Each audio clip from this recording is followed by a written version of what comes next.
இது ஒரு CBN தயாரிப்பு. நீங்கள் பார்த்துக் கொண்டிருப்பது ஒரு புதிய வாழ்க்கை நிகழ்ச்சி. வணக்கம் நண்பர்களே, ஒரு புதிய வாழ்க்கை நிகழ்ச்சிக்கு உங்களை அன்புடன் வரவேற்கிறோம். இந்த நிகழ்ச்சியின் மூலமாக உங்களை சந்திச்சதில் ரொம்பவே சந்தோஷப்படுறோம். இந்த மாதம் முழுவதும் நம்ம ஜெபத்தை குறித்து தொடர்ந்து தியானம் செஞ்சுட்டு இருக்கோம். அந்த வகையில் இன்னைக்கு நம்ம பார்க்க போகிறது ஜெபத்தில் உறுதியாக இருப்பது எப்படி அப்படிங்கிறது தான் பார்க்க போகிறோம். ஜெபத்தினால என்ன நடக்கும்? ஜெபத்தினால பல காரியங்கள் நடக்கும், இது நமக்கு தெரியும். ஆனால் நம்ம ஜெபித்து கொண்டு இருக்கும்போது ஒரு வேளை நீங்கள் எதிர்பார்த்த மாதிரி முடிவு இல்லை, உடனே பதில் கிடைக்கல அப்படின்னா நீங்கள் என்ன பண்ணுவீங்க? நம்ம எவ்வளோ தான் ஜெபம் பண்ணாலும் ஆண்டவர் என் ஜெபத்தை கேட்கவே மாட்டேக்காரு அப்படின்னு சொல்லிட்டு நீங்கள் அப்படியே ஜெபம் செய்கிறத அப்படியே விட்டுருவீங்க, அதுலேருந்து பின் வாங்கிடுவீங்க, நீங்கள் தொடர்ந்து ஜெபிக்க மாட்டீங்க. அந்த மாதிரி இருக்கக்கூடாது. உங்கள் ஜெபத்தில் நீங்கள் உறுதியாக இருக்கணும், உங்கள் ஜெபத்தில் நீங்கள் வைராக்கியமாக இருக்கணும். அப்போ தான் ஆண்டவர் உங்களுடைய ஜெபத்திற்கு பதில் தருவார். அதை தான் நம்ம இன்றைக்கான நிகழ்ச்சியில் பார்க்க போகிறோம். நம்முடைய தேவன் ஜீவனுள்ள தேவன், அதனால் உங்களுடைய ஜெபத்திற்கு நிச்சயமாகவே அவர் பதில் தருவார். இப்போ நம்ம கூட அஜ்மீரை சேர்ந்த நவீன் ஜார்ஜ் மற்றும் அவங்களுடைய மனைவி எட்னா டேனியல் இருக்காங்க. இவங்க எல்லாரும் மாதிரியே இவங்களுமே குழந்தை பாக்கியம் வேணும் அப்படின்னு நினச்சிருக்காங்க. ஆனால் அது அவங்களுக்கு அவ்வளோ ஈஸியாக இல்லை, சிரமமாக இருந்திருக்கு. அதனால் அவங்க நிறைய வேதனையை அனுபவிச்சிருக்காங்க, நிறைய கவலையை அனுபவிச்சிருக்காங்க. ஆனால் அதுக்கப்புறம் எப்படி இவங்க ஜெபிச்சாங்களா, ஆண்டவரிடத்துல இவங்க எப்படி ஜெபம் செய்தாங்க, எப்படி ஒரு புதிய வாழ்க்கையை பெற்றுக்கொண்டாங்க அப்படின்னு அவங்க சொல்கிறாங்க. வாங்க பார்க்கலாம். அஜ்மீரை சேர்ந்த நவீன் ஜார்ஜ் மற்றும் அவருடைய மனைவி எட்னா தன்னுடைய குடும்பத்தின் அடித்தளமாக ஜெபம் இருப்பதாக சொல்கிறார்கள். ஏனென்றால் ஜெபம் மூலமாகத்தான் அவருடைய குடும்பம் முன்னேற முடிந்தது. 2009 நவம்பர் 12 ஒரு குடும்பமா இணையக்கூடிய வாய்ப்பு தேவன் எங்களுக்கு தந்தாரு. அவர் எங்களை தொடர்ந்து அதில் நடத்தினாரு. நம்ம வாழ்க்கையில ஒரு குழந்தை வேணும்னு ஒரு நேரம் நாங்கள் பிளான் பண்ணோம். ஆனால் ஏதோ ஒரு சிக்கல் இருந்துச்சு. நாங்கள் டாக்டர்கிட்ட போனோம். ஒரு டாக்டர் இருந்தாங்க, அவங்க இந்த சிட்டியிலேயே பெரிய டாக்டர். அவங்கள நாங்கள் சந்தித்தோம். அவங்க எல்லா விஷயமும் பார்த்ததுக்கு அப்புறம் என் மனைவியோட உடல் பரிசோதனைக்கு அப்புறம் அறுவை சிகிச்சை முறை செய்யாமல் எப்பவும் உங்களுக்கு குழந்தை பிறக்காதுன்னு சொன்னாங்க. நாங்கள் டாக்டர்கிட்ட இருந்து வந்ததுக்கப்புறம் வீட்டில் இருக்கிறவங்க கிட்ட எல்லாத்தையும் சொன்னோம். எங்களுக்குள்ளேயும் கொஞ்சம் விரக்தி இருந்துச்சு, அவங்களுக்குள்ளேயும் கொஞ்சம் கவலை இருந்துச்சு. நாங்கள் எல்லோரும் ஜெபம் செஞ்சுக்கிட்டு இருக்கோம், நீங்களும் செஞ்சுக்கிட்டு இருக்கீங்க, எல்லாரும் ஜெபம் பண்ணுவோம், அப்போ தேவன் இந்த ஜெபத்துக்கு நல்ல காரியங்களை செய்வாருன்னு சொன்னாங்க. அந்த சிக்கலை பற்றி தெரிந்த பிறகு எட்னா தன்னுடைய பாஸ்டர் சகோதரிக்கு போன் செய்தார். நம்ம ஜெபம் செய்வோம், அப்ப தேவன் செய்வாருன்னு சொன்ன விஷயத்துல எனக்கும் நம்பிக்கை வந்துச்சு. அஜ்மீர்ல ஒரு பிரதர் இருக்காரு, அவரை போய் பார்த்துட்டு நீ ஜெபம் பண்ணு, ஒருவேளை தேவன் அவர் மூலமா உனக்கு உதவி செய்யலான்னு அவங்க சொன்னாங்க. அந்த அக்கா என்கிட்ட சொன்னாங்க, என்ன வசனம் இப்படி சொல்லுது, நீதிமான் செய்யும் ஊக்கமான வேண்டுதல் மிகவும் பலமா இருக்கிறது. நீங்க ஜெபம் செஞ்சிட்டு இருக்கீங்கன்னு அந்த பிரதர் சொன்னாங்க. நாங்க எப்பவுமே காலையில ஜெபம் பண்ணுவோம், அதுக்கப்புறம் நைட்ல ஜெபம் நடந்துட்டு இருந்துச்சு. அதுக்கப்புறம் அந்த பிரதர் வந்து பகல் நேரத்துல ஜெபம் பண்ண ஆரம்பிச்சாரு. அப்புறம் நான் பகல் நேரத்துல ஜெபம் பண்ணணும்னு முடிவு பண்ணேன். அப்ப எனக்கான நேரத்தை நானே ஒதுக்கிக்கிட்டேன். மதியானம் 3 மணிக்கு உட்காந்து ஜெபம் பண்ண நான் ஆரம்பிச்சேன். அதன் பிறகு வந்த ஒரு நாளில் நவீன் மற்றும் எட்னாவின் ஜெபத்திற்கு பதில் கிடைத்தது. அதன் பிறகு என்னோட மனைவி கன்சீவ் ஆனது இன்னைக்கும் எனக்கு ஞாபகத்தில் இருக்கு. அது 2011 டிசம்பர் மாதம். அவங்க ப்ரெக்னெண்ட்டாக இருக்காங்கன்னு எங்களுக்கு தெரிய வந்துச்சு. இந்த விஷயத்தை நாங்கள் வீட்டில் இருக்கிறவங்க கிட்ட சொன்னோம். அவங்க மனசுலையும் ஒரு உற்சாகம் வந்துச்சு. நல்லபடியாக டெலிவரி ஆகிறதுக்காக இன்னும் அதிகமாக ஜெபம் செஞ்சோம். நாங்கள் ட்ரீட்மெண்ட் பார்த்த டாக்டர் டெலிவரி நேரம் வந்தப்போ அதில் சிக்கல் இருக்குன்னு சொன்னாங்க. உங்கள் குழந்தையோட கழுத்தில் 2 சுத்து முடிச்சு இருக்குன்னு சொன்னாங்க. ஆனால் நாங்கள் பண்ணின ஜெபத்தை நாங்கள் நம்பினோம். மற்றவங்களும் எங்களுக்காக ஜெபம் செஞ்சாங்க. தேவனுக்கு நாங்கள் நன்றி சொல்கிறோம். டெலிவரி நார்மல் டெலிவரி தான் ஆச்சு, எந்த ஆப்ரேஷனும் பண்ணலை. ஆனால் அவங்க கழுத்தில் முடிச்சு இருக்குன்னு சொல்லியிருந்தாங்க. ஆனால் அப்படி எதுவுமே இல்லை, ரொம்ப ஈஸியாக டெலிவரி ஆச்சு. தேவன் எங்களுக்கு ஒரு குழந்தைய தந்தாரு. மருந்துகள் மூலமா நிறைய விஷயங்கள் நடக்கும். மருந்துகள் தன்னுடைய வேலையை செய்யும், ஆனா ஜெபம் அதுக்கும் மேல காரியங்களை செய்யுது. நம்முடைய தேவன் நம்மளுடைய வேண்டுதலை சரியான நேரத்துல நிறைவேற்றி வைக்கிறாரு. தேவன் கிட்ட எது கேட்டாலும் கிடைக்கும்னு நாங்க ஜெபத்துல நம்பிக்கை வச்சோம். அது நடக்கிறத என்னுடைய சொந்த கண்களால பார்க்க முடிஞ்சது. தேவன் எங்களுக்கு செஞ்சதுனால இன்னைக்கு தாயும் தகப்பனா எங்களால வாழ முடியுது. அந்த தகுதியை கொடுத்ததுக்கு அவருக்கு நன்றி சொல்லிக்கிறேன். இன்னைக்கு என் பையனுக்கு 12 வயசாகுது. அதுக்கு தேவனுக்கு நன்றி சொல்லிக்கிறேன். நன்றி நவீன் மற்றும் எட்னா, உங்களுடைய சாட்சிக்காக மிக்க நன்றி. தேவன் உங்களை மேலும் ஆசிர்வதிப்பார். நண்பர்களை பார்த்தீங்களா, அவங்களுடைய வாழ்க்கை எவ்வளவு சிரமமாக இருந்திருக்கு. ஆனால் எப்போவுமே நம்ம முழு மனசோட நம்பிக்கையோட நம்ம ஜெபம் செய்யும்போது மலை போல பிரச்சனை வந்தாலும் தேவன் அதை எடுத்து போடுகிறார் அப்படின்னு நம்ம பார்க்குறோம். அவங்களுடைய வாழ்க்கையில் எப்படி அவங்க அந்த சந்தோஷத்தை அவங்க கிடைச்சிது அப்படிங்கிறத நம்ம பார்க்குறோம். எட்னாவோட வாழ்க்கையில் செய்ய முடியும் அப்படின்னா உங்களுடைய வாழ்க்கையிலும் செய்ய முடியும். அவர் ஜீவனுள்ள தேவன். அதனால தான் நாங்கள் ஜீவனுள்ள சாட்சியை கொண்டு வந்திருக்கோம். இது கற்பனை கதைலாம் கிடையாது, இது ஜீவனுள்ள சாட்சி. அவங்களுக்கு செய்ய முடியும்னா தேவன் உங்களுக்கும் செய்ய வல்லவராக இருக்கிறார். ஒருவேளை இந்த நிகழ்ச்சியை பார்த்துட்டு இருக்க நீங்கள் இதே பிரச்சனையில் இருக்கிறீங்களா? உங்களுக்கும் தேவன் உதவி செய்ய வல்லவராக இருக்கிறார். அதை மட்டும் மறந்துடாதீங்க. வீட்டில் இருக்கக்கூடிய ஒரு சாதாரண அங்கங்கே பறந்துட்டு இருக்கோம். நிறைய பேர் வீட்டில் இருக்கோம், நீங்கள் பார்த்துருப்பீங்க. அது எவ்வளோதான் சில சமயம் நம்ம துரத்தினாலும் அது போகவே செய்யாது. திரும்ப திரும்ப அது நம்மக்கிட்ட வந்துக்கிட்டே இருக்கும். அதோட விடாமுயற்சி பார்க்க போனால் ஒரு சின்ன உயிரினம் தான் அது. ஆனாலும் அது எப்படி விடாமுயற்சியோட தொடர்ந்து சுற்றிக்கிட்டே வருது பார்த்தீங்களா? அந்த ஈக்கிட்ட இருந்து நம்ம அந்த விடாமுயற்சியை தான் படிக்கணும். திரும்ப திரும்ப வரும், அதால் முடியாது, அப்படியே துரத்தினாலும் சரி அது திரும்ப திரும்ப வந்துக்கிட்டே இருக்கும். இந்த விடாமுயற்சியில் பைபிளில் ஒரு கதை இருக்குது. லூக்கா 18ஆம் அதிகாரத்தில் ஒரு விதவை பெண்மணியை நம்ம பார்க்குறோம். அவங்கக்கிட்ட ஒருத்தன் தொந்தரவு பண்ணுறான். அப்போ அவங்க என்ன பண்ணுறாங்க, ஒரு நியாயாதிபதி கிட்ட போகிறாங்க. அவங்க யார் சொன்னாலும் கேட்கவே மாட்டார் அப்படிங்கிற மாதிரியான ஒருத்தர். இந்த விதவை பெண்மணியை சந்திக்கிறதுக்கு அந்த நீதிபதி என்ன சொல்ல டைமே கொடுக்கல. காலையில் சாயங்காலம் அவங்க எப்படியோ காத்திருந்து பார்க்காங்க. தினமும் போகிறாங்க. இரவு நேரத்தில் கூட அவங்க வீட்டு வாசல்லே போய் உட்காந்துருக்காங்க. அப்போவும் அவர் டைமே கொடுக்கல. ஒரு கட்டத்துக்கு மேலே அந்த விதவை பெண்மணியை பார்த்தா அவருக்கு ரொம்ப கோபம் வருது. எப்போ பார்த்தாலும் இந்த அம்மா வந்துகிட்டே இருக்காங்க, முதல்ல இந்த கேஸை முடிச்சு அனுப்பிடணுப்பா அப்படின்னு சொல்லிட்டு அவங்க அதை நீதி வழங்குறாங்க. அந்த விதவை பெண்மணிக்கு என்ன உதவி கிடைக்குமோ அதை அவங்க வழங்குறாங்க. அதாவது ஒரு அநீதியான நியாயாதிபதியே அவங்க இப்படி இருக்கும்போது நம்மளுடைய பரம தந்தை அவர் நியாயாதிபதி, சர்வத்துக்கும் நியாயாதிபதி, அவர் நம்மளை சும்மா விட்டுருவாரா? அதனால் உங்கள் ஜெபத்தில் நீங்கள் விடாமுயற்சியோட தொடர்ந்து நீங்கள் ஜெபம் செஞ்சுக்கிட்டே இருக்கணும். அதை நீங்கள் விடவே கூடாது. நீங்கள் தொடர்ந்து ஜெபம் செய்து கொண்டே இருக்கும்போது நம்முடைய நியாயாதிபதி பரமபிதா உங்களுக்கு நிச்சயமாக உங்களுக்கான நீதியை வழங்குவார். அதை தான் நம்ம பார்க்குறோம். 1 தெசலோனிக்கேயர் 5:17 இடைவிடாமல் ஜெபம் பண்ணுங்கள். சோர்ந்து போகாமல் இடைவிடாமல் நீங்கள் தொடர்ந்து ஜெபம் செய்து கொண்டே இருக்க வேண்டும். எந்த நேரத்துலையும் அதை நீங்கள் விடவே கூடாது. உங்கள் ஜெபத்தில் நீங்கள் ரொம்ப உறுதியாக இருக்கணும். தேவனுக்கான நேரம் வரும்போது நிச்சயமாக அவர் நமக்கு இரக்கம் செய்வார். அவர் நம்முடைய ஜெபத்திற்கு பதில் தருவார். அதை மறக்கவே கூடாது. நம்மளுடைய கடமை அந்த விதவை மாதிரி நம்ம தொடர்ந்து விடாமுயற்சியோடு நம்ம இருக்கணும். ஜெபம் செய்து கொண்டே இருக்க வேண்டும். கர்த்தருக்கான நேரம் வரும்போது நிச்சயமாக அவர் அதை வாய்க்க செய்வார் அப்படிங்கிறத நம்ம பார்க்குறோம். எப்போவுமே நம்ம ஜெபத்திலிருந்து பின்வாங்கவே கூடாது. ஒருவேளை நீங்கள் இப்போ ஜெபத்தில் பின்வாங்கக்கூடிய சூழ்நிலையில் இருக்கிறீங்களா? உங்களுக்கு ஜெப உதவி தேவைப்படுதா? நீங்கள் எங்களுடைய CBN ப்ரேயர் லைனுக்கு கால் பண்ணலாம். எங்களுடைய நம்பர் 9910401010. இந்த நம்பருக்கு நீங்கள் வாட்ஸ்அப்பும் அனுப்பலாம். நாங்கள் உங்களுக்கு வேத வசனங்கள் மூலமாக உத்வேகத்தை தருவோம். நாங்கள் உங்களுடன் சேர்ந்து நாங்கள் ஜெபம் செய்வோம். உங்கள் காலுக்காக நாங்கள் காத்துக்கிட்டு இருக்கோம். நம்முடைய நிகழ்ச்சியில் இப்போது வருவது ஒரு சிறிய இடைவேளை. இடைவேளைக்கு பிறகு நம்ம லக்னோ போக போகிறோம். அங்கிருந்து சோஃபியா மற்றும் நிஷா ஃப்ராங்க் அவங்க நமக்காக ஸ்பெஷலாக ப்ரேயர் பண்ண போகிறாங்க. இடைவேளைக்கு பிறகு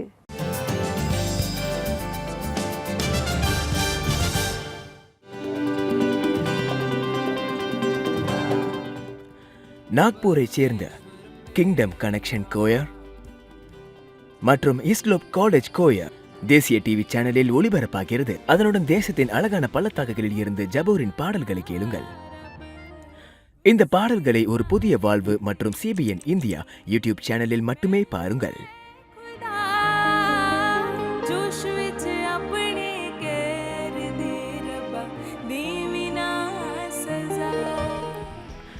நூற்றுக்கும் அதிகமான ஜபூரை, அதாவது சங்கீதத்தை அடிப்படையாக கொண்ட பாடல்களை பார்ப்பதற்காக கிவ் டு CBN.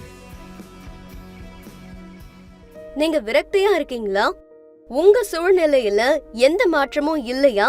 ஒரு சாத்தியமற்ற சூழ்நிலையில நீங்க இருக்கிறதா உணர்ந்துட்டு இருக்கீங்களா? இல்ல உங்களோட ஆரோக்கியம் உங்களை துன்புறுத்துதுன்னு நினைக்கிறீங்களா?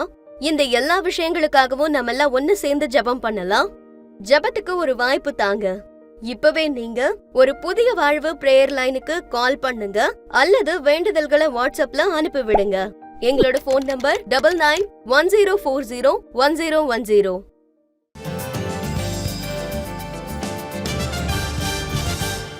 வெல்கம் பேக் நண்பர்களே. நீங்கள் மறுபடியும் ஜெப வாழ்க்கைக்குள்ளே வந்திருப்பீங்க அப்படின்னு நாங்கள் கர்த்தருக்குள்ளே விசுவாசிக்கிறோம். ஒருவேளை நீங்கள் தொடர்ந்து ஜெபம் செய்து கொண்டிருக்கும் போது அதற்கான பதில் கிடைக்கல அப்படின்னு நீங்கள் உங்கள் ஜெபத்தில் பின்வாங்குறீங்களா? அப்படி இருக்கக்கூடாது. ஏன்னா நம்ம பைபிள் வசனம் நமக்கு சொல்லுது, நம்ம ஜெபத்தில் உறுதியாக இருக்கணும், உற்சாகமாக இருக்கணும், சோர்ந்து போகக்கூடாது அப்படின்னு நம்ம பார்க்குறோம். அதைத்தான் தேவன் விரும்புகிறார். அதை தான் நம்ம இந்த நிகழ்ச்சியில் பார்த்துட்ருக்கோம். இப்போ நம்ம கூட சோஃபியா மற்றும் பாஸ்டர் நிசா ஃப்ராங்க் அவங்க இருக்காங்க. அவங்க நமக்காக இந்த ஜெபத்தை பற்றி சொல்ல போகிறாங்க, நமக்காக ஸ்பெஷலாக ப்ரேயர் பண்ண போகிறாங்க. வாங்க பார்க்கலாம். எல்லாருக்கும் வணக்கம். ஒரு புதிய வாழ்வு பிரேயர் லைனுக்கு உங்களை வரவேற்கிறேன். ஜெபத்துல பல நாட்களா காத்திருக்கிற உங்களுக்கு பதில் கிடைக்காத மாதிரி தோணிக்கிட்டே இருக்கா? அது உண்மையான விஷயங்கள் கிடையாது. நீங்க ஒண்ணு தனியா இல்ல. இன்னைக்கு எங்க கூட நீங்க ஜெபத்துல இணைஞ்சிருங்க. ஜெபத்துல இன்னைக்கு நம்ம கூட நமக்காக நிஷா ஃப்ராங்க் அவர்கள் இருக்காங்க. Welcome Nisha ma'am. ரொம்ப நன்றி சோஃபியா. ஆம் நண்பர்களே, சில நேரம் ஜெபங்களுக்கு நாம பதில் கிடைக்காதப்ப நீங்க விரக்தி ஆகலாம். இது இயல்பான ஒண்ணுதான்.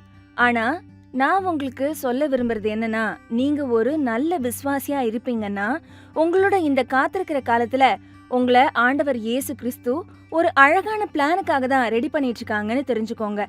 சரியான நேரத்துல நாம செஞ்ச ஜெபத்துக்கு மேலையும் பதில் கிடைக்கலாம். உங்களுக்கு அந்த திட்டம் வெளிப்படுத்தவும் படலாம் அப்படின்றத தெரிஞ்சுக்கோங்க. எங்களை உத்வேகப்படுத்தினதுக்கு தேங்க்யூ மேம். இன்னைக்கு நம்ம கூட வெவ்வேறு வேண்டுதல்களோட நிறைய பேரு இணைஞ்சிருக்காங்க. அவங்களுக்காக ஜெபம் பண்ணலாம். ஆனா இன்னைக்கு குறிப்பா நேரம் ஒதுக்கி பல வருடங்களா திருமணத்துக்காக யாரெல்லாம் காத்திருக்காங்களோ அவங்களுக்காக பிரேயர் பண்ண போறோம். வாங்க நண்பர்களே, நீங்க திருமணத்துக்காக உங்க வாழ்க்கை துணைய தேடிக்கிட்டு இருக்கீங்க அப்படின்னா நாம சேர்ந்து ஜெபம் பண்ணலாம். விருப்பமான வாழ்க்கை துணைக்காக காத்துக்கிட்டு இருக்கிற சகோதர சகோதரிகளை உங்க முன்னாடி கொண்டு வரேன். உங்க பரிசுத்த ஆவியானவருடைய வழி நடத்தல் மூலமா அவர்களுக்கு வாழ்க்கை துணை கிடைக்கும்படி செய்யுங்க. வர நாட்கள்ல உங்களோட தெய்வீக தொடர்பு இவங்க கூட இணைய தவறான முடிவுகள் எடுக்கிறதுல இருந்து இவங்களை பாதுகாக்க நான் ஜெபம் பண்றேன். இவங்களுக்கு ஆசீர்வாதமா இருக்க, ஆவிக்குரிய வளர்ச்சிக்கு உதவி செய்ய நீங்க இவங்களுக்காக தேர்ந்தெடுத்து வச்சிருக்கிற அந்த சரியான வாழ்க்கை துணையோட இவங்களை இணைங்க. அவங்களோட விருப்பம் எல்லாத்தையும் நிறைவேத்துங்க. அவங்களோட இந்த ஜெபங்களை உங்களுக்கு முன்ன வச்சு இவங்களை ஆசீர்வதிக்கிறேன். இயேசுவின் நாமத்தால இவங்களுக்காக ஜெபிக்கிறேன். ஆமென். ஆமென். பிரேயருக்காக தேங்க்ஸ் நிஷா மேம். என்கிட்ட இப்போ ஒரு கேள்வி இருக்கு. நிறைய நேரம் என்ன நடக்குதுன்னு ஜெபத்துல பதிலுக்காக நாம ரொம்ப நேரம் காத்திருக்க வேண்டியது இருக்கும். அந்த நேரத்துல நம்ம நம்பிக்கையில ஒரு பெரிய வித்தியாசம் தெரியற மாதிரி நமக்கு தோணலாம். சில நேரங்கள்ல அதுக்காக நம்ம ஜெபத்தையும் விட்டுடுறோம். இப்படிப்பட்ட நேரங்கள்ல நம்ம என்ன செய்யணும்னு நேயர்களுக்கு சொல்லுங்க. ஆமா சோஃபியா, இந்த மாதிரி நேரத்துல நாம இன்னும் அதிகமா ஜெபம் செய்யணும். அதோட பைபிள் வசனத்துல நாம இன்னும் பலப்படணும். இன்னும் நீங்க செய்யக்கூடிய விஷயம் என்னன்னா, நீங்க காத்திருக்கிற அந்த நேரத்துல யோபு மாதிரி மத்தவங்களுக்காக ஜெபம் பண்ணுங்க. யோபு தன்னோட நண்பர்களுக்காக ஜெபம் பண்றத கடைசி அதிகாரத்துல நாமளால பார்க்க முடியும். மேலும் தேவன் அவனுக்கு எல்லா பொருட்களையும் 2 மடங்கா திருப்பி தந்தாரு. நீங்களும் மத்தவங்களுக்காக ஜெபம் பண்ணுங்க. அதோட உங்க சொந்த விஷயங்களுக்காக மார்க் 11:24 சொல்றபடி நம்ம நின்னு ஜெபம் பண்ணும்போது எதையெல்லாம் கேட்கிறோமோ அது எல்லாமே பெற்றுக்கொள்வோம்னு நம்புங்க. வசனம் மூலமா இந்த விஷயத்தை எங்களுக்கு ஞாபகப்படுத்தினதுக்கு நன்றி நிஷா மேம். வாங்க இப்ப நாம வேலைக்காக தங்களோட எதிர்காலத்துக்காக காத்துட்டு இருக்கவங்களுக்கு ஜெபம் பண்ணலாம். நாம பண்ற ஜெபம் அவங்களுக்கு உத்வேகம் கொடுக்கும். ஆமா, கண்டிப்பா. வாங்க நண்பர்களே, காத்திருக்கிறது ஈஸியானது கிடையாதுன்னு எங்களுக்கும் தெரியும். ஆனா ஜெபம் மூலமா நமக்கு பலன் கிடைக்கும். வாங்க நாம ஜெபம் பண்ணுவோம். உங்க வேலைக்காக இப்ப நாம ஜெபம் பண்ண போறோம். ஆண்டவராகிய இயேசு கிறிஸ்துவே, இவங்களோட எதிர்காலத்துக்கு ஒரு புது திசையை காட்டுங்க. எங்க இந்த சகோதர சகோதரிகள் தங்களோட அப்ளிகேஷன் போட்டு இருக்காங்களோ அங்க பொறுப்புல இருக்கிறவங்க கிட்ட இவங்களுக்கு தயவு கிடைக்கட்டும். உங்க கிருபை இவங்களுக்காக வேலை செய்யட்டும். தேவனே, இவங்க கேட்கறத விட நினைக்கிறத விட அதிகமா சரியான வேலையில இவங்களுக்கு வேலை கிடைக்கட்டும். சம்பளம் மற்றும் எல்லா விஷயங்களும் இவங்க நினைக்கிறத விட அதிகமாவே கிடைக்கட்டும். இயேசு கிறிஸ்துவே, நான் ஜெபம் பண்றேன். நாங்க சேர்ந்து ஜெபம் பண்றோம். நாங்க கிருபைக்காக வேண்டிக்கிறோம். அவங்க வழிகளை நீங்க சரி பண்ணுங்க. இயேசுவின் நாமத்தால ஜெபிக்கிறோம். ஆமென். ஆமென். தேங்க்யூ நிஷா மேம், எங்களுக்காக நேரம் எடுத்து ஜெபம் பண்ணதுக்கு. இன்னைக்கு ஜெபம் எனக்கு ஒரு உத்வேகத்தை கொடுத்திருக்கு. பார்வையாளர்களுக்கும் உத்வேகம் கிடைச்சிருக்கும் நம்புறேன். நண்பர்களே, நீங்க ஒன்னும் தனியா இல்ல. நிச்சயமா நீங்க எங்களோட ஒரு புதிய வாழ்வு பிரேயர் லைன் மூலமா ஜெப உதவிய பெறலாம். நீங்க இப்பவே எங்க நம்பருக்கு கால் பண்ணுங்க அல்லது வாட்ஸ்அப்ல எங்களை தொடர்பு கொண்டு ஜெப வேண்டுதல்களை நீங்க பெறலாம். தொடர்பு கொள்ள வேண்டிய நம்பர் 9910401010. இப்ப நாங்க கிளம்ப போறோம். ஆனா மறுபடியும் அடுத்த வெள்ளிக்கிழமை நாம சந்திக்கலாம். அது வரைக்கும் தொடர்ந்து இந்த நிகழ்ச்சியை பாத்துக்கிட்டு இருங்க. Till then, bye and take care. God bless you all. நன்றி சோஃபியா மற்றும் நிஷா ஃப்ராங்க். நீங்கள் எங்களுக்காக ரொம்ப அழகாக நீங்கள் ப்ரேயர் பண்ணீங்க. மிக்க நன்றி. நண்பர்களே, நீங்கள் விடாமல் தொடர்ந்து ஜெபம் செய்யுங்க. நம்முடைய நிகழ்ச்சியில் இப்போது வருவது ஒரு சிறிய இடைவேளை. இடைவேளைக்கு பிறகு பார்க்கலாம்.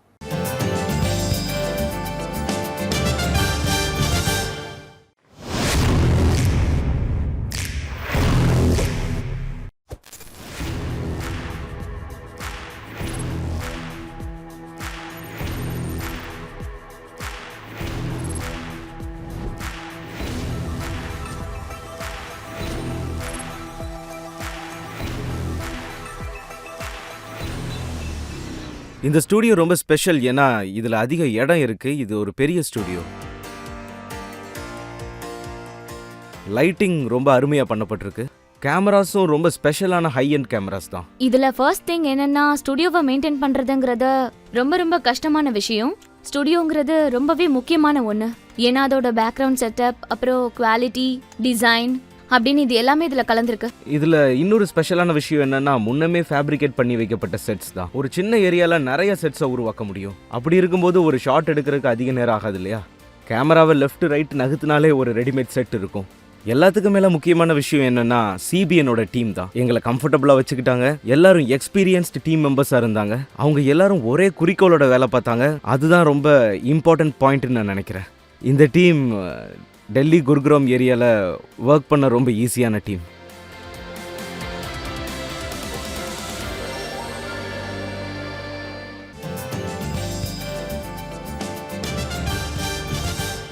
வெல்கம் பேக் நண்பர்களே.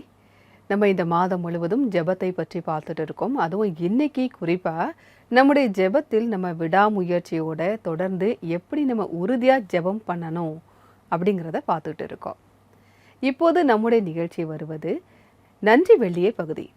இந்த பகுதியில் நீங்கள் இந்த நிகழ்ச்சி உங்களுக்கு எப்படி ஆசீர்வாதமாக இருக்கிறது, தேவன் உங்களுக்கு செய்த நன்மைகள் எல்லாவற்றையும் நீங்கள் அனுப்பியிருக்கீங்க. நான் உங்களுக்காக அந்த மெசேஜ்களை படிக்க போகிறேன். வாங்க பார்க்கலாம்.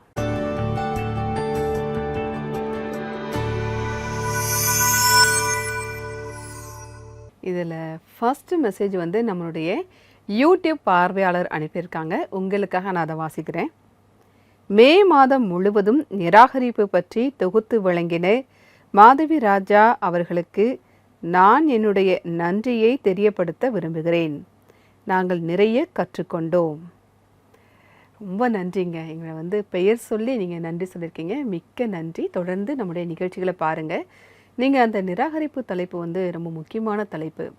நிச்சயமாக அது வந்து நீங்கள் அதை புரிஞ்சிருப்பீங்க. நீங்கள் வந்து அந்த நிராகரிப்புலேருந்து மீண்டு வந்திருப்பீங்க. அல்லது யாரையாவது நிராகரிச்சிருந்தீங்கன்னா அதில் இருந்தும் நீங்கள் வந்து மீண்டு வந்திருப்பீங்க, ஏற்றுக்கொண்டிருப்பீங்க அப்படின்னு நாங்கள் நம்புகிறோம். வந்திருக்கக்கூடிய 2வது மெசேஜை நான் உங்களுக்காக படிக்கிறேன். உங்கள் நிகழ்ச்சி மூலமாக வாழ்க்கை வாழ்வதற்கான சக்தி கிடைக்கிறது. ஆண்டவர் உங்களை பரிபூரணமாக ஆசீர்வதிப்பாராக. மிக்க நன்றிங்க. உங்களுடைய இந்த மெசேஜுக்கு மிக்க நன்றி. தொடர்ந்து நம்முடைய நிகழ்ச்சிகளை பாருங்கள். நமக்கு தேவன் வழியும் சத்தியமும் ஜீவனுமாக இருக்கிறார். ஆண்டவர் தான் அந்த வழியை நமக்கு கொடுக்கிறாரு, சத்தியத்தை தருகிறார். உங்கள் மெசேஜ்களுக்காக மிக்க நன்றி. உங்ககிட்டையும் இதே மாதிரி கருத்துக்கள் இருந்தால் நீங்கள் தவறாமல் எங்களுக்கு தெரியப்படுத்துங்க. நம்மளுடைய புதிய வாழ்க்கை குடும்பத்தில் 100கணக்கான பேர் மாதம் மாதம் இணைந்து கொண்டே இருக்கிறார்கள். நீங்களும் இதில் இணைந்து கொண்டு ஒரு அங்கத்தினர் ஆகலாம். அதற்கு மாதம் 50 ரூபாய் நீங்கள் எங்களுக்கு நன்கொடையாக தரலாம். ஸ்க்ரீனில் தெரியக்கூடிய QR கோடை ஸ்கேன் பண்ணி அனுப்பலாம். இல்லைன்னா ஆன்லைன் டிரான்ஸ்ஃபரும் பண்ணலாம். எங்களுடைய வெப்சைட் www.cbnindia.org. நீங்கள் அதை அனுப்பும்போது மறக்காமல் ஒரு ஸ்க்ரீன்ஷாட் எடுத்து எங்களுடைய CBN நம்பருக்கு அனுப்பலாம். எங்களுடைய நம்பர் 9910401010. மார்க்கு 11:24. ஆதலால் நீங்கள் நின்று ஜெபம் பண்ணும் போது எவைகளை கேட்டுக்கொள்வீர்களோ அவைகளை பெற்றுக்கொள்வோம் என்று விசுவாசியுங்கள். அப்பொழுது அவைகள் உங்களுக்கு உண்டாகும் என்று சொல்லுகிறேன். இந்த வசனத்தில் ஒரு ரகசியம் இருக்குது. அதாவது ஜெபத்தில் நீங்கள் எதை விசுவாசமாக கேட்குறீங்களோ அது உங்களுக்கு ஆண்டவர் தருகிறார். அதாவது ஆண்டவர் ஒரு blank செக்கு கொடுக்குறாரு. நீங்கள் விசுவாசத்தோடு நீங்கள் ஜெபத்தில் என்ன கேட்குறீங்களோ அதை அப்படியே உங்களுக்கு தர வல்லவராக இருக்கிறார். அதை தான் பார்க்குறோம். அப்போ நீங்கள் விசுவாசமாக ஜெபிக்கணும். இன்றைக்கி வெள்ளிக்கிழமை நம்ம நிகழ்ச்சியில் முதல்ல ஜெபத்தின் மூலமாக ஆண்டவருக்கு நன்றி சொன்னோம். அதுக்கப்புறம் நீங்கள் அனுப்பியிருக்கக்கூடிய மெசேஜ்களுக்காக நன்றி சொன்னோம். இப்போ ஒரு அழகான பாடல் மூலமாக நம்ம நன்றி சொல்ல போகிறோம். உங்களுக்காக ஒரு அழகான பாடல் வருது, வாங்க பார்க்கலாம். खुश होया जदों मैनू आख लगे, मैं खुश होया जदों मैनू आख लगे के आओ यहोवा दे घर चलिए। मैं खुश होया जदों मैनू आख लगे, मैं खुश होया जदों मैनू आख लगे।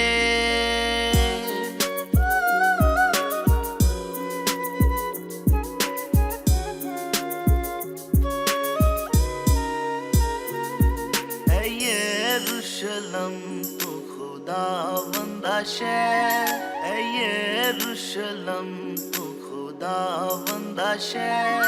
तेरे बूहियां विच हुण खड़े साडे पैर, तेरे बूहियां विच हुण खड़े साडे पैर। मैं खुश होया जदों मैनू आख लगे, मैं खुश होया जदों मैनू आख लगे।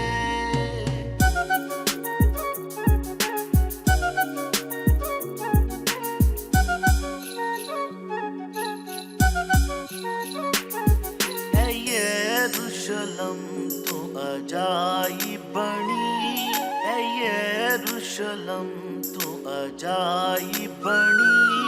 तेरी सारी वासों है ढाडी गणी, तेरी सारी वासों है ढाडी गणी।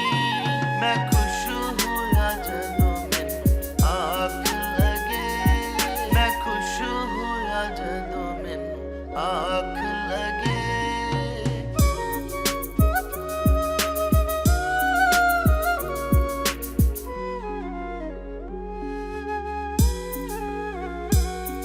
ते जिस विच यहोवा दियां सब टोलियां, ते जिस विच यहोवा दियां सब टोलियां गवाही दी खातर है चढ़ जांदियां, गवाही दी खातर है चढ़ जांदियां।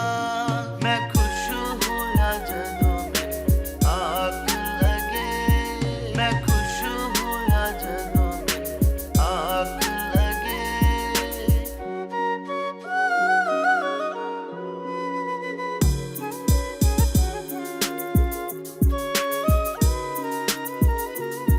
कितां इस्राएल दे ओ शाहिद बनन, कि ਤਾਂ ਇਸਰਾਈਲ ਦੇ ਉਹ ਸ਼ਾਹਿਦ ਬਣਨ ਯਹੋਵਾ ਦੇ ਨਾਂ ਦੀ ਸਿਤਾਇਸ਼ ਕਰਨ ਯਹੋਵਾ ਦੇ ਨਾਂ ਦੀ ਸਿਤਾਇਸ਼ ਕਰਨ ਮੈਂ ਖੁਸ਼ ਹੋਇਆ ਜਦੋਂ ਆਗ ਲਗੇ ਮੈਂ ਖੁਸ਼ ਹੋਇਆ ਜਦੋਂ ਆਗ ਲਗੇ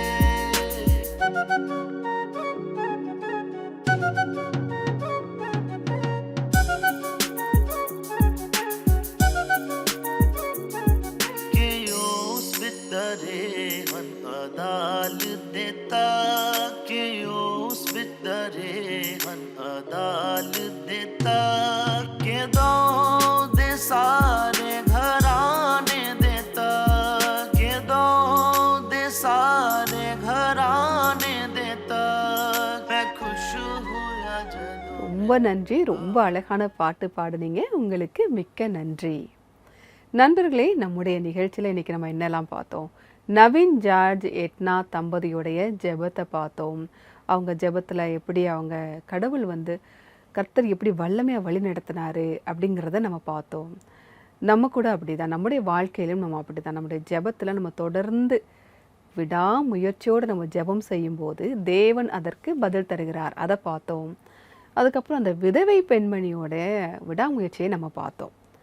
நம்ம கூட அப்படி தானே, இந்த உலகத்தில் யாருமே இல்லையே நம்ம பேச்சை, அவங்களும் அந்த நீதிபதிட்ட போகும்போது அப்படி தானே, ஒரு அநியாயமான ஒரு நியாயாதிபதியே அவங்க வந்து மனசு இறங்கி அந்த விடாமுயற்சியை பார்த்துட்டு அவங்க வந்து உதவி செய்தார். நம்முடைய தேவன் நீதிபரர், சர்வத்துக்கும் நீதிபதி. அவர் எப்படி நீதி செய்யாமல் போவார்? அதனால் உங்களுடைய ஜெபத்தில் நீங்கள் விடாமுயற்சியோட தொடர்ந்து உறுதியாக நீங்கள் ஜெபத்தில் இருக்கும்போது அவர் உங்களுக்கு பதில் தர வல்லவராக இருக்கிறார். அதையும் நம்ம பார்த்தோம். இங்கே தொடர்ந்து உங்கள் ஜெபத்தில் விடாமுயற்சியோட உறுதியாக பிடிச்சிக்கோங்க. அதுதான் நம்ம இன்றைக்கான நிகழ்ச்சியில் பார்த்தோம். இன்றைக்கான நிகழ்ச்சி உங்களுக்கு ஆசீர்வாதமாக இருந்திருக்கும் அப்படின்னு நாங்கள் கர்த்தருக்குள்ளே விசுவாசிக்கிறோம். நிகழ்ச்சியுடைய நிறைவு பகுதிக்கு வந்துட்டோம். வேறொரு எபிசோடில் உங்களை சந்திக்கிறோம். அதுவரை கர்த்தருடைய கிருபை உங்கள் அனைவரோடும் கூட இருப்பதாக. God bless you.